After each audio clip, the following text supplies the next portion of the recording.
சொர்க்கத்தை கண்ணில் காட்டுறேன் வாங்க அப்படின்னு சொல்லி நம்ம அருண்குமார் கூப்பிட்ட இடம் தான் கமலாபுரம் என்பி பிரியாணி கடை ஓப்பன் பண்ணி 15 நாள் ஆகுது. நம்ம கொஞ்சம் லேட்டாக தான் போயிருந்தோம், அவர் கூப்பிட்டு போக முடியல. 1 இல்லை 2 இல்லை 40 கிலோமீட்டர் தாண்டி இந்த பிரியாணிக்காக வந்திருக்காங்க. பிரியாணி அள்ளி வைக்கும் போதே மனம் கமலுது.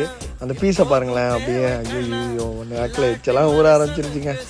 எப்பா ஒரு வாயை அள்ளி வச்சாலும் சொர்க்கமே தெரிஞ்சிச்சுங்க. உங்கள் பேர்? அருண்குமார்ண்ணே.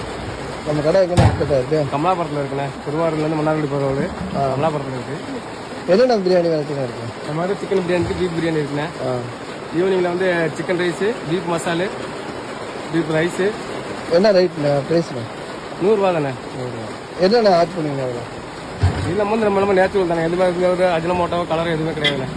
எல்லாமே சுத்தமான பொருளாக யூஸ் பண்ணிட்டு இருக்கிறோம். அவர் பிரியாணி மட்டும் தரணும்ல, அங்கே சாப்பிட போனோம். அனைவருக்கும் விருந்தோம்பல் கவனித்ததுலேயே அவர் தரம் தான் அப்படின்னு. கடை யார் வேணாலும் வச்சுருக்கலாம், ஆனால் வர்றவங்கள அவ்வளோ அழகாக கவனிக்கிறதுல தாங்க சிறப்பு. அப்படியே நானே என் நண்பனு கிளம்பிட்டோம். பாய்.